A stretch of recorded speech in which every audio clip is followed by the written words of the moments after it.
pagi hari ini kita akan mendengarkan kajian Islam yang akan disampaikan oleh Ustaz Hasbullah.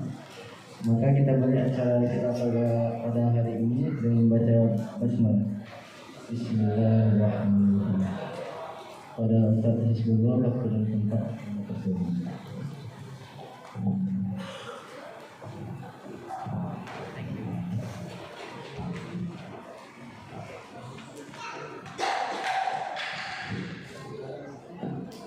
Assalamualaikum warahmatullahi wabarakatuh.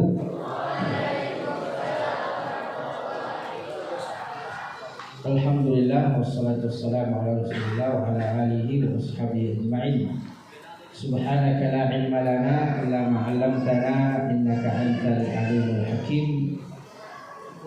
Rabbana shrah lana sudurana wa yassir lana umurana wa hlul 'uqdatam min alsinatina yafqahu qawlana. Baik para siswa, siswi dan para adik guru Fitri yang dimuliakan Allah Subhanahu wa taala. Pertama-tama kita bersyukur kepada Allah Subhanahu wa taala dengan mengucapkan alhamdulillahirabbil alamin. Dan berselawat kita kepada Nabi sallallahu alaihi wasallam dengan mengucapkan Allahumma shalli ala sayyidina Muhammad wa ala ali sayyidina Muhammad. Assalamu alayka ya Rasulullah. Assalamu alayka ya Habiballah. Baik, kita lanjutkan kajian kita dalam fikih ya, fikih terutama kita mengkaji fikih ibadah yang menurut ini terutama menurut Imam Syafi'i, karena kita hidup atau memang sudah terbiasa dengan ibadah seperti yang diajarkan oleh Imam Syafi'i atau dalam mazhab Syafi'i. Maka kita mengkaji sudah masuk pada bab sholat, yaitu terkait dengan fikih sholat. Nah, di dalam sholat ini kita tahu bahwa salah satu ibadah yang paling istimewa adalah ibadah sholat. Kata Nabi SAW, awwalu ma yuhasabu 'alal 'abdi yaumal qiyamati as-shalah. Pertama kali yang dihisab oleh seorang hamba oleh Allah di akhirat kelak adalah salatnya. Idza saluhat salatuhu, kalau salatnya baik maka insyaallah amalan yang lain juga ikut menjadi baik. Tapi kalau sholatnya rusak, maka sholat rusak pula amalan yang lain. Maka disinilah pentingnya ibadah sholat. Maka sholat harus dijaga, jangan sampai ditinggal. Terutama kalau sudah balik. Makanya sebelum balik pun kita diperintahkan untuk sholat. Kata Nabi sallallahu alaihi wasallam, muru auladakum lis-sholati fi sab'in. Perintahkanlah anak-anakmu untuk sholat di umur 7 tahun. Kalau 10 tahun disuruh tidak mau, maka kata Nabi sallallahu alaihi wasallam boleh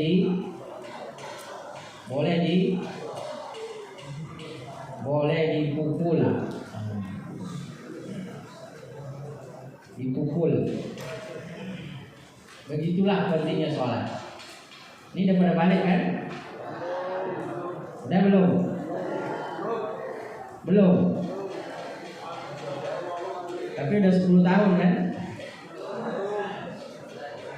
Atau masih ada yang belum 7 tahun? Nah, maka semuanya sudah harus sholat. Kemudian di dalam fikih sholat ini para ulama itu memperhatikan. Jadi pertama itu adalah ada yang disebut sebagai syarat. Syarat itu apa? Yaitu adalah sesuatu yang menjadikan perkara menjadi sah. Jadi syarat itu adalah sesuatu yang menjadikan perkara menjadi sah. Maka kalau syarat sholat itu maknanya adalah perkara-perkara yang menjadikan sholat itu menjadi sah. Ini sebenarnya sudah kita kaji, sudah kita bahas, tapi tidak apa-apa kita mengulang biar lebih jelas. Faslun.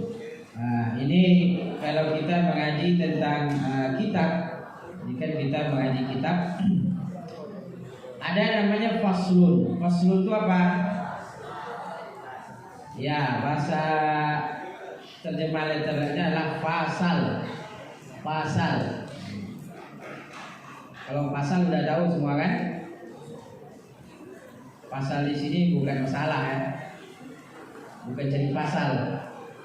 Tapi faslun di sini adalah bisa dikatakan sebagai sub judul, sub pembahasan. Itu disebut sebagai faslun. Nah, apa bahasan kita?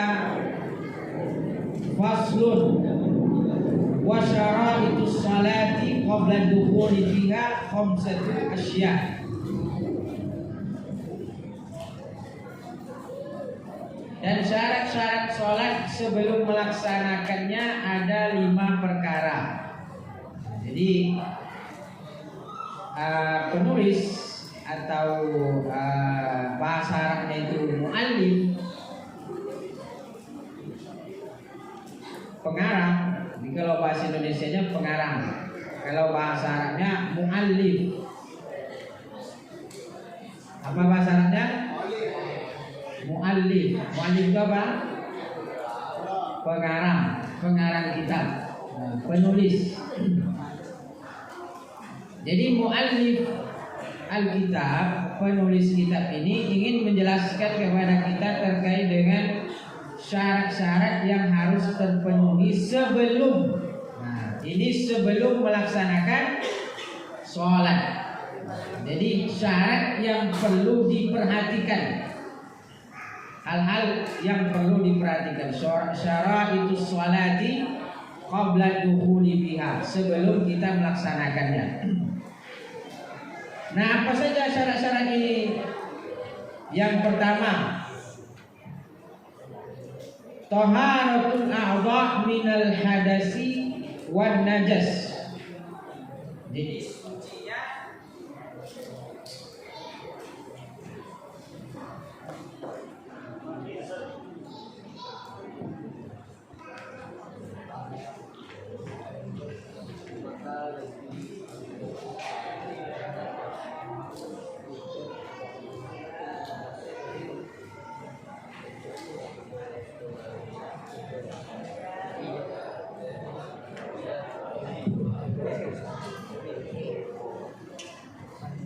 Nah, jadi sucinya apa? Sucinya anggota badan dari hadas dan najis. Nah, jadi makanya di awal-awal dulu kalau kawan-kawan masih ingat, waktu kita masih belajar online, ini waktu kita belajar online pada ikut kan? Ikut atau tidur? Hah? Nyalakan kamera habis itu tidur. Waktu kita belajar online dulu, kita sudah membahas tentang apa? Perkara-perkara yang menyebabkan kepada hadas. Karena sholat itu kita harus suci dari apa? Suci dari hadas. Nah, maka kita harus tahu penyebab hadas itu apa. Apa yang menyebabkan kita menjadi berhadas? Ada yang masih ingat? Penyebab hadas itu ada yang masih ingat? Ada yang bisa nyebutkan? Hah? Ada yang bisa nyebutkan? Angkat tangan. Asbabul hadas, sebab hadas. Ini kalau nulis masih ingat tuh. Ada yang masih ingat?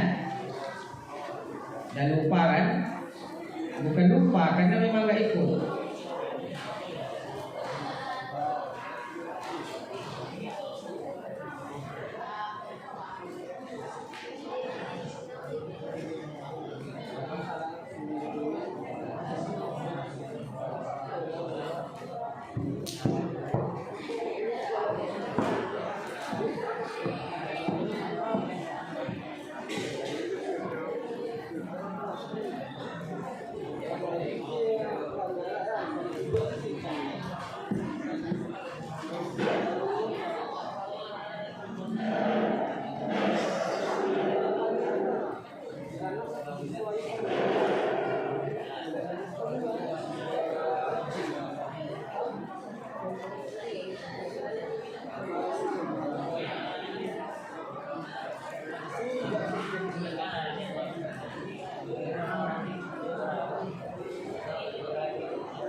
Nah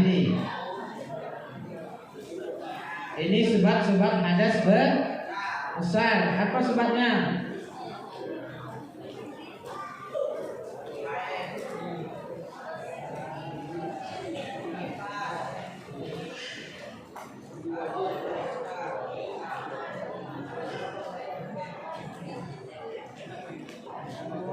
Nah ini sebab hadas besar. Apa yang pertama?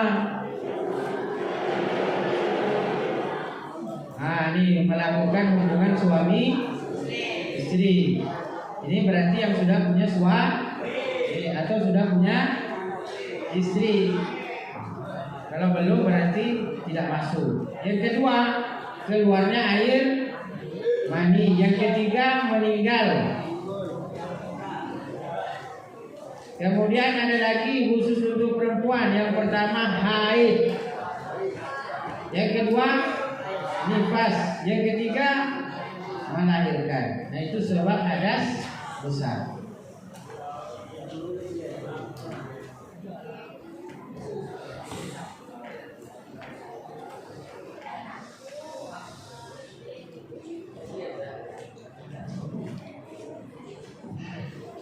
Nah jadi intinya hadas itu ada sebabnya. Ada sebabnya, baik hadas kecil maupun hadas besar.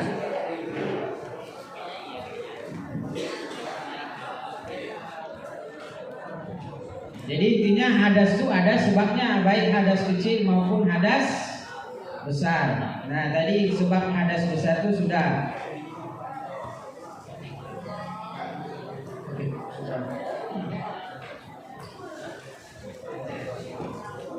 Nah makanya syarat sholat itu sebelum kita masuk ke dalamnya, yang pertama adalah bagaimana kita suci dari hadas dan juga dari najis.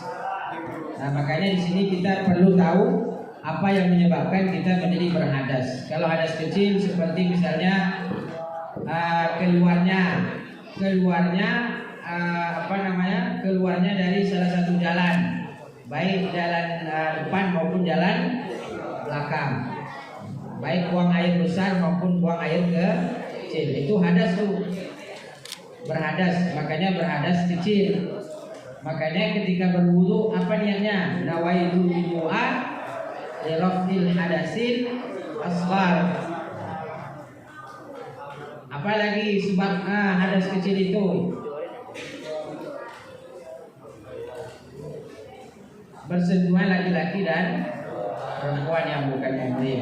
Nah, itu menyebabkan dia berhadas. Nah, intinya bahwa ketika kita ingin sholat, bahwa kita harus bebas dari hadas kecil maupun hadas besar. Nah, makanya kalau sholat berhadas kecil atau berhadas besar, pastikan sholatnya tidak diterima oleh Allah Subhanahu wa taala. Kenapa tidak diterima? Kenapa sholatnya orang yang berhadas besar maupun hadas kecil tidak diterima oleh Allah? Hah? Karena tidak sah. Karena tidak sah. Kalau tidak sah, sah saja tidak, bagaimana dia mau diterima oleh Allah Subhanahu wa taala?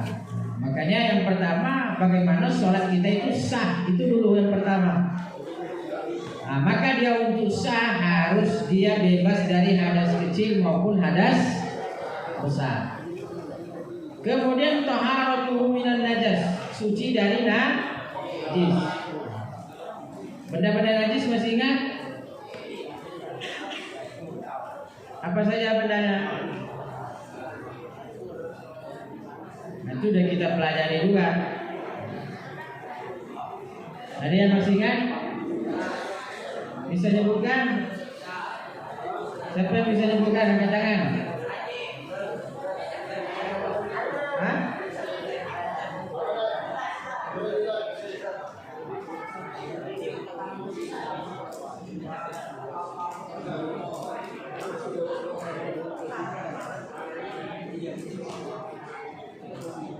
Nah, ini dia anwa'un najasat. Perkara-perkara yang macam-macam najis. Nah, ini ada khamar, bangkai, darah yang mengalir, nanah. Kemudian al-kalbu wal khinzir, anjing dan babi itu najis. Kemudian kotoran baik dari manusia maupun dari hewan. Maka semua yang kotoran yang keluar dari manusia lewat dua jalan itu adalah sebagai benda najis. Oke ya.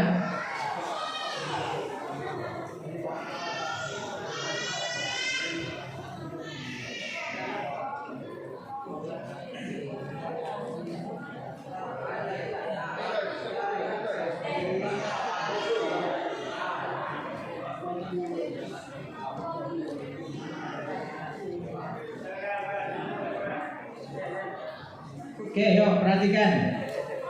Yang pertama apa? Syarat yang pertama adalah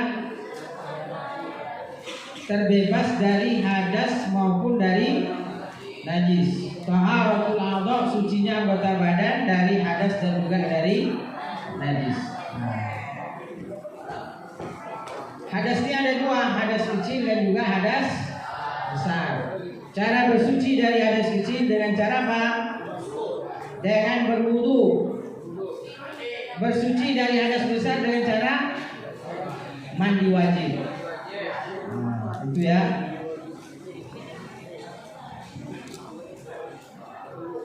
Bersuci dari najis. Bagaimana cara bersuci dari najis? Dilihat jenis najisnya. Najis itu ada tiga, ada najis yang ringan, ada najis pertengahan, ada najis yang berat. Ada najis mukhaffafah, ada najis mutawassithah, ada najis mughalladhah. Kalau najis mukhaffafah, bagaimana cara mensucikannya? Cukup dengan memercikan air. Kalau mutawassithah, kalau najis mutawassithah cukup harus dibuang dulu najisnya. Najis mutawassithah itu kayak mana? Nah, di AB contohnya. Maka najisnya dulu harus dibuang. Ini duduknya diperbaiki. Duduknya diperbaiki. Oke, perhatikan Ustaz. Nah, jadi kalau najisnya mutawassithah, bagaimana caranya? Bendanya dulu dibersihkan, baru kemudian dibasuh, dialirkan dengan air. Jadi kalau buang air besar itu bendanya harus dibersihkan dulu, dibuang dulu. Jadi najis mutawassithah ini bendanya dibuang dulu, baru kemudian dialirkan dengan air. Itu cara mensucikan najis mutawassithah. Kalau najis mughallazah, najis berat,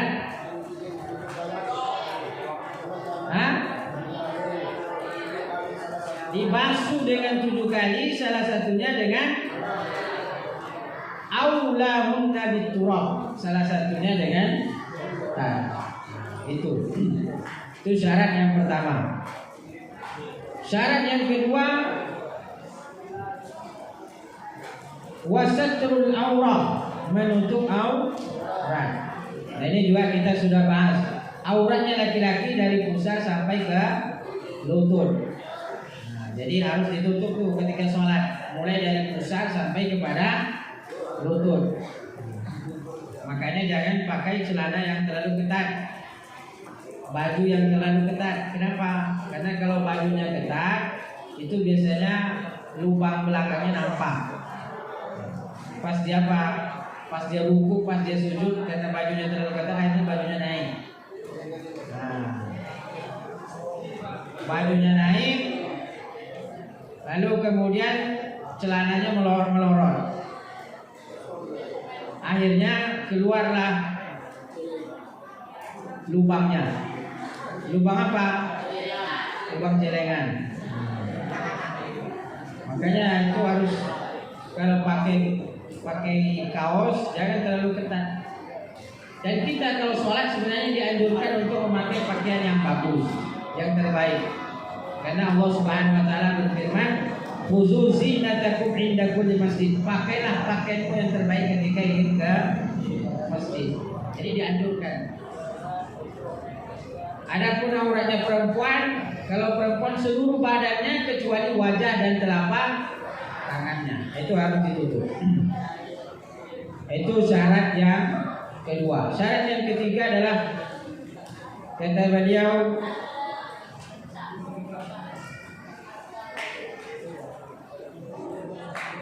nah jadi syarat yang kedua itu menutup aurat dengan pakaian yang suci. Menutup aurat dengan pakaian yang suci. Nah, jadi tadi badannya harus suci, pakaiannya juga harus suci.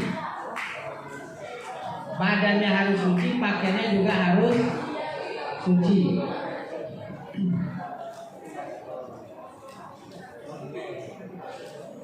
Kemudian wal wuqufu ala makanin tahirin, berdiri di tempat yang suci. Jadi dalam sholat itu badan kita suci, pakaian kita suci, tempat kita berdiri juga harus suci. Makanya Islam itu menganjurkan kita menjadi orang yang bersih, orang yang senantiasa menjaga kesucian. Karena sholat ketika kita ibadah, badan harus suci.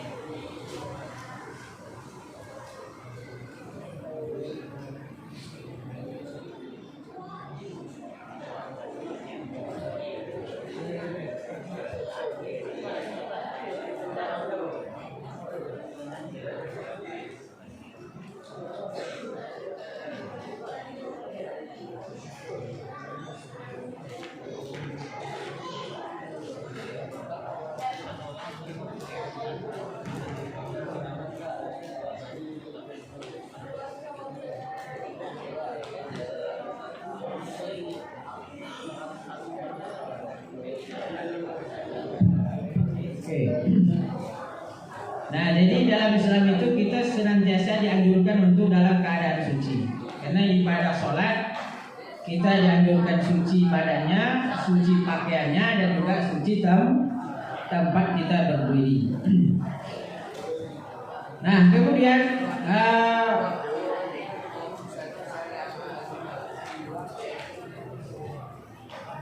wal ilmu bidukhulil waqti. Jadi mengetahui maksudnya waktu sholat. Nah, makanya dianjurkan ada azan muazzin. Ketika waktu sholat maka azan berkumandang Allahu Akbar, Allahu Akbar. Maka sebagai sebagai generasi muda Islam harus bisa azan. Kenapa? Karena dengan azan itu kita memberitahu masuknya waktu sholat. Ini pada bisa azan semua nih? Bisa semua ya? Bisa dan harus menarik. Nah, jangan sekedar azan. Jadi harus belajar. Allahu Akbar, Allahu Akbar. Jadi harus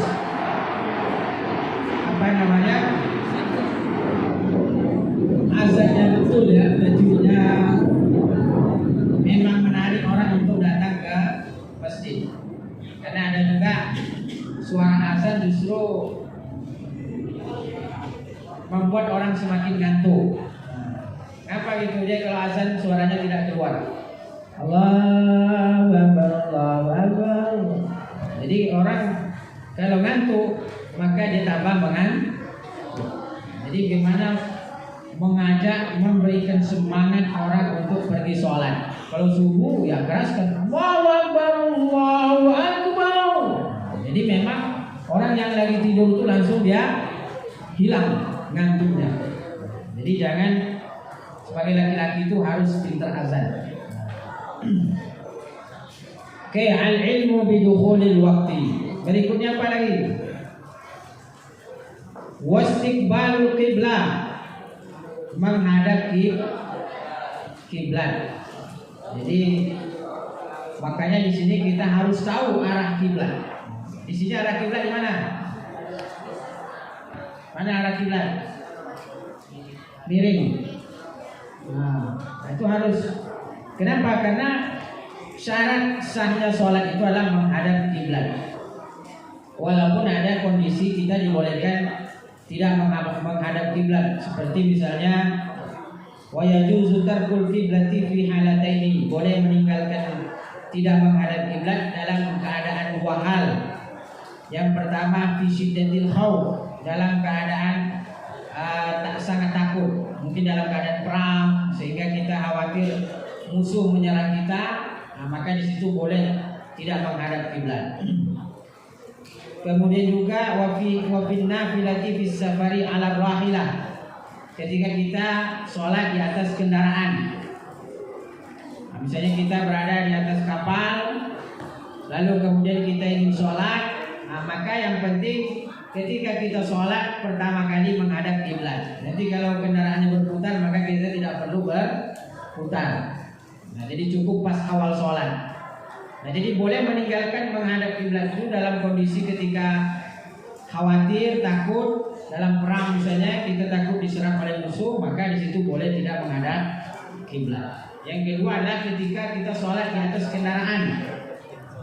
Nah, ini dirusuhkan, ini dimudahkan, diberikan keringanan oleh Allah Subhanahu wa taala. Oke, paham? Ada pertanyaan? Ya, silakan.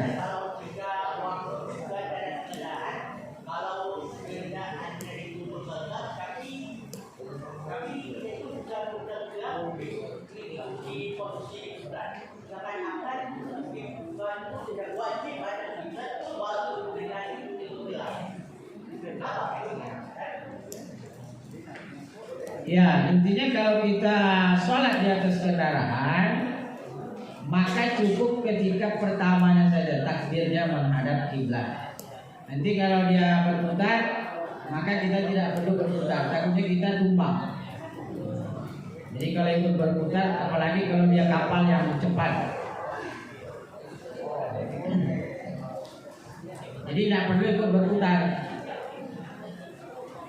Karena kalau jalannya belok-belok nanti terlalu banyak putaran kita. Maka kita cukup di awal saja. Di awal misalnya kita menghadap kiblat waktu takbirnya. Nah, setelah itu ketika kendaraannya berputar, maka kita tidak perlu berputar. Jadi kita yang di atas kiblat, di atas kendaraan itu tidak perlu berputar, sholatnya mengikuti putaran kendaraan. Paham ya?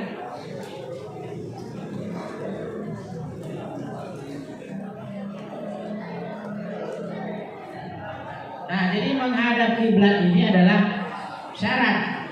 Makanya kita harus tahu arah kiblat. Dan siapa yang bisa menentukan arah kiblat? Yang bisa menentukan arah kiblat itu adalah yang mengerti tentang ilmu astronomi. Jadi dia paham. Kalau hari ini alhamdulillah sudah ada kompas. Tapi intinya kita harus, kalau misalnya kita berada di mana nih, di hutan misalnya. Sudah ada yang pernah masuk hutan? Tapi tidak ada orang hutan sini kan?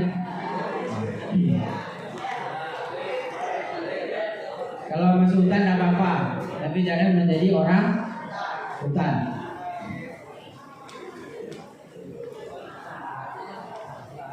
Nah, ketika kita berada di hutan misalnya ingin sholat, maka kita harus mencari dulu arahnya. Sebisa mungkin kalau bawa kompas, alhamdulillah. Kalau tidak ada, maka memperhatikan arah matahari. Matahari itu terbit dari timur, terbenam di barat. Jadi salah satu patokan kita untuk menentukan arah kiblat itu adalah matahari. Terutama kalau kita berada di hutan misalnya, atau di tempat yang kita tidak tahu arah kiblat, maka matahari salah satu patokan kita untuk mengetahui daripada arah kiblat. Oke, baik. Ada lagi pertanyaan? Ya, siapa namanya? Rizi. Oke.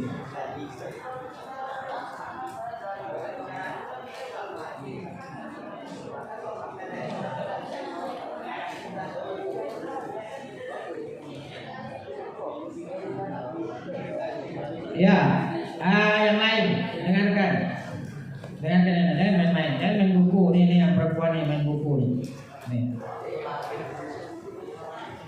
Perhatikan Ustaz. Nah, perhatikan jangan main-main. Kalian lagi belajar kan, bukan lagi main kan? Kalau lagi main silakan main. Kalau lagi belajar perhatikan Ustaz. Nah, jadi temannya bertanya, kalau kita berada di atas kendaraan, maka kita boleh sholat tidak menghadap kiblat. Sementara kalau kita niat sholat itu kan ada menghadap kiblat. Usolli fardhol maghribi salas raka'atin mustaqbilal kiblat. Kan niatnya menghadap kiblat. Jadi kalau di kendaraan niatnya menghadap apa? Kan tadi Ustaz sudah bilang bahwa di awal tetap kita usahakan menghadap kiblat. Di awal. Jadi di awal tuh kita tetap mengusahakan menghadap kiblat. Pertamanya pas ketika kita takbir. Nah, makanya niatnya tetap mustaqbilal kiblat. Jangan pula mustaqbilal Manchester misalnya. Nah, itu salah yang itu sah. Kau mustaqbilal mustaqbilal Eropa misalnya. Intinya mustaqbilal kiblat, tetap mustaqbilal kiblat. Oke, paham ya? Jadi di awal itu yang kita tetap usahakan.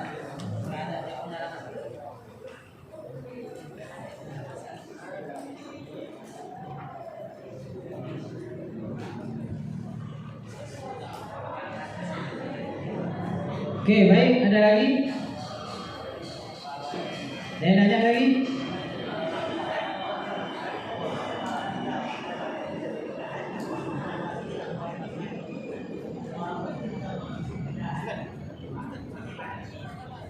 Ya, betul. Kalau posisi kendaraan berubah, maka kita tidak menjadi wajib menghadap kiblat.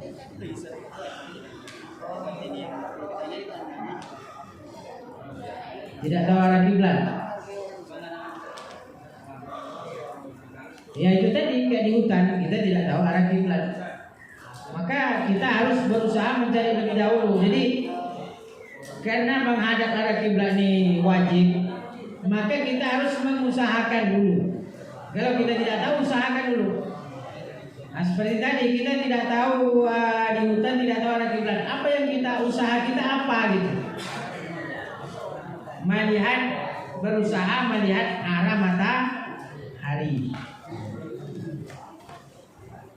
Nah, kalau kita misalnya juga tidak bisa mengetahui karena malam tidak ada matahari, maka kita berusaha berijtihad semampu kita. Artinya kita berijtihad itu ya kita ambil arah di mana yang meyakinkan kita. Jadi kita ambil arah yang kita yakini bahwa ini sebagai arah kiblat. Andaikan pun salah, maka insya Allah sholatnya tetap sah karena kita sudah berusaha. Maka memang dia menghadap kiblat itu adalah syarat yang wajib ya, artinya syarat sah daripada sholat. Sahnya sholat itu apabila ketika kita menghadap kiblat. Nah, tetapi dalam kondisi tertentu, dalam kondisi di mana kita tidak bisa mengetahui arah kiblat, maka kita berusaha untuk memahami baik lewat tanda-tanda alam matahari. Kalaupun juga tidak bisa, maka kita mengambil satu arah yang mana menurut kita yakin bahwa itu adalah arah kiblat, lalu kemudian kita sholat sesuai dengan keyakinan kita. Nah, kalau dia ternyata salah, maka insya Allah dimaafkan. Karena Allah Subhanahu Wa Taala tidak membebani kita kepada satu beban yang di atas kemampuan kita. Allah Subhanahu Wa Taala berfirman, La yukallifullahu nafsan illa wus'aha. Allah tidak membebani kita beban di atas kemampuan kita. Allah tidak membebani kita beban di atas kemampuan kita. La yukallifullahu nafsan illa wus'aha. Dalam ibadah semua seperti itu. Sholat wajib berdiri, tapi ketika tidak mampu berdiri maka boleh duduk. Duduk tidak mampu maka boleh berbaring. Berbaring tidak mampu maka isyarat. Isyarat tidak bisa disolatkan. Jadi Allah itu tidak pernah membebani kita di atas kemampuan kita. Dalam keadaan sehat, bersuci dari hadas kecil harus berwudu. Tapi dalam keadaan sakit boleh bertayamum. Jadi kaidah ibadah itu Allah tidak ingin memberatkan kita.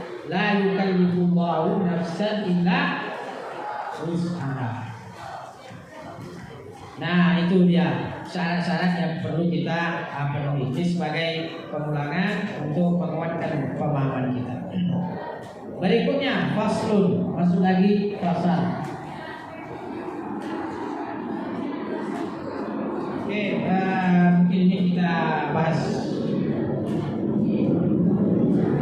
pertemuan yang akan datang. Kita cukupkan ya.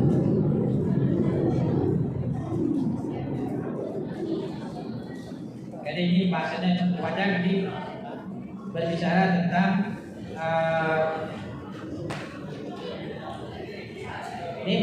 tentang rukun sholat. Nah, rukun itu artinya sesuatu yang harus ada. Kalau syarat itu sesuatu yang harus ada tapi sebelum. Nah, tapi kalau rukun sesuatu yang harus ada dan berada di dalam.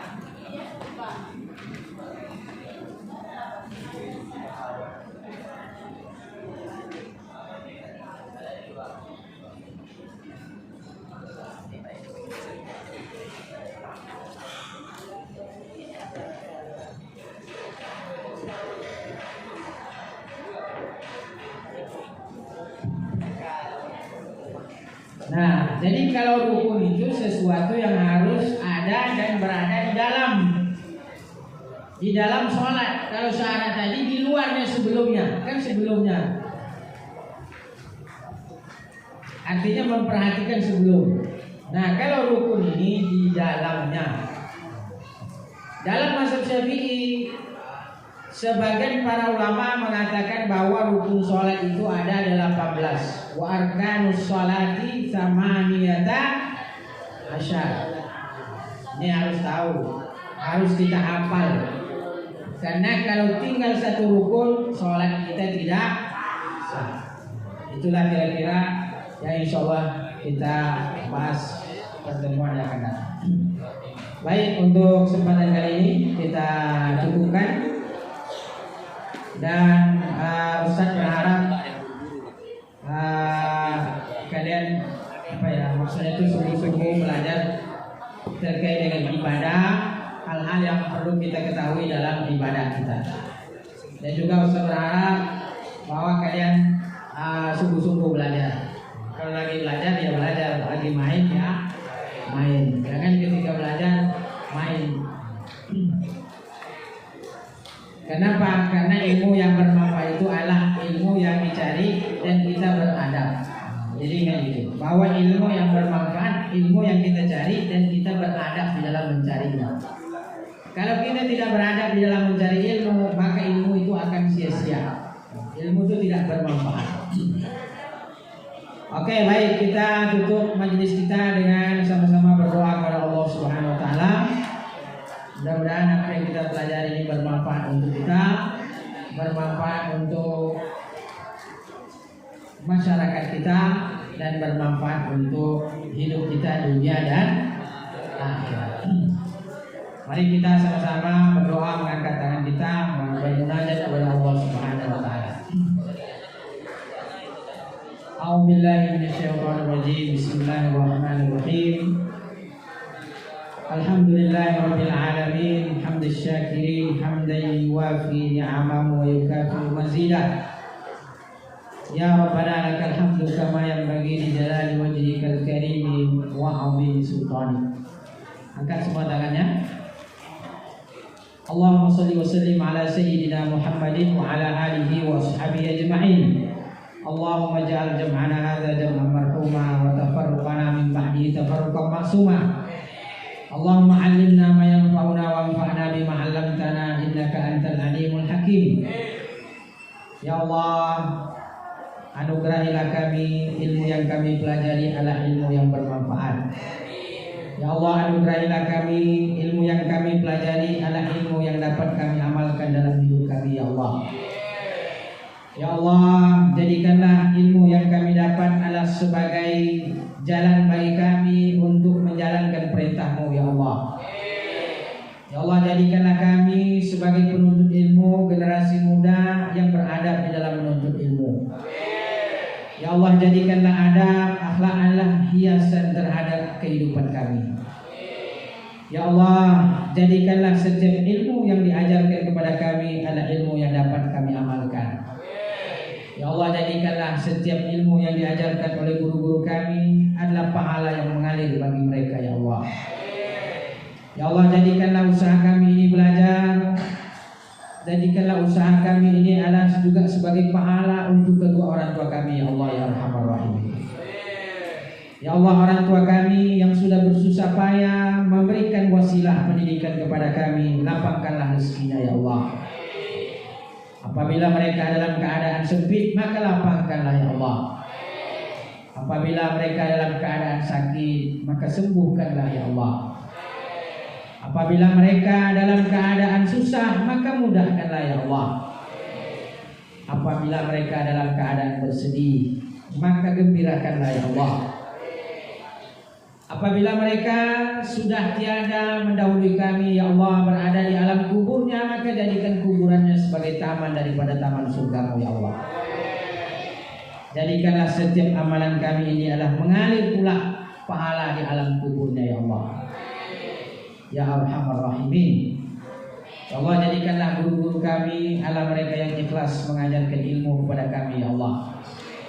Jadikanlah guru-guru kami apabila mereka ada yang sakit, berikan kesembuhan, ya Allah. Apabila mereka ada yang susah, berikan kemudahan, ya Allah.